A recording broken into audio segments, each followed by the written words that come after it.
Bonjour à tous, aujourd'hui nous allons parler de la chanson appelée Ne me quittez pas, composée par Jacques Brel, mais nous analyserons la version de Yuri Buenaventura. Nous allons commencer par parler de l'histoire de la chanson, que ce sera comme un mini résumé de la chanson avant de passer à l'analyse des paroles, parce que nous pensons qu'il est important de comprendre ce que nous analyserons. Donc, la chanson a une histoire compliquée. On sait que Jacques Brel, chanteur et acteur belge, l'a composée après avoir mis fin à une relation avec son amante Sissou, Susan Gabrielo. Et ils avaient une histoire d'amour passionnée, une relation vraiment oui, passionnée. Mais Brel a décidé de retourner dans sa famille. Mais il n'a pas oublié Sissou.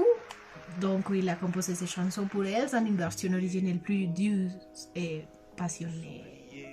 Donc la vraie femme de Brel est morte l'année dernière. Donc nous pouvons voir ici comme l'importance de les décisions qui ont été dans la vie de Brel dans ce moment.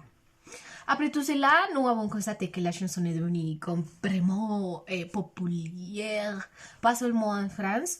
Et nous avons constaté que plus tard, de nombreux chanteurs du monde entier l'ont adapté à leur langue et à leur rythme. Mais nous parlerons de Yuri Buenaventura, un chanteur colombien avec parents professeurs de musique et de théâtre qui a voyagé à France pour étudier et, oui, comme fini par être une célébrité, traverser les frontières avec ses rythmes entre la Colombie et la France. Donc, oui. Ne me quitte pas, no te vayas más. Moi je t'offrirai des perles et des pluies venues des pays où il ne pleut pas. Nous avons pensé que l'auteur original de la chanson, Jacques Brel, il avait le cœur pris. Et parce que son amant l'a quitté, et il voulait retrouver avec son amante. Jacques Brel parlait de qu'ils oublient leurs problèmes et discussions pour pouvoir revenir et être réunis.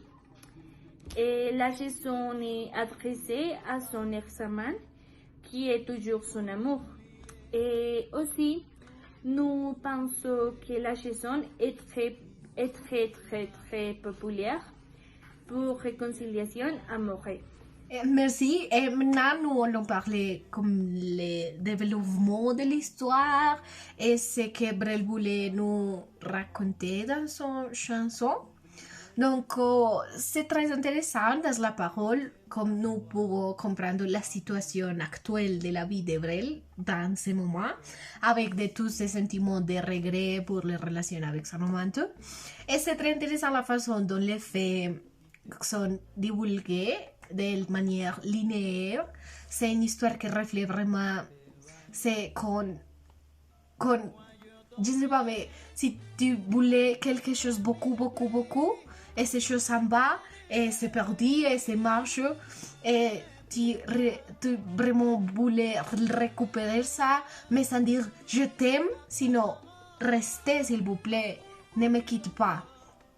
Et l'analyse des sentiments de la chanson, c'est comme Brel utilise comme un processus de progression dans les personnages, parce que les personnages partent d'une proposition réaliste pour lui, c'est que c'était déjà passé, comme quand il dit oublier le temps des malentendus et le temps perdu, et puis il passe aux promesses irréalistes avec des sentiments de regret.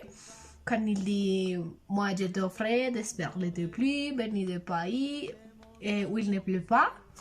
Et c'est intéressant comme il veut faire des promesses, mais après il comme renoncer à l'amour et à l'affection. Et c'est un peu difficile pour les personnages parce qu'il ne veut pas rien. Et ne sais pas comment dire, mais c'est comme s'il n'est pas existé, sinon comme une ombre, comme il dit la chanson, comme l'ombre de ton ombre, l'ombre de ta main, l'ombre de ton chien.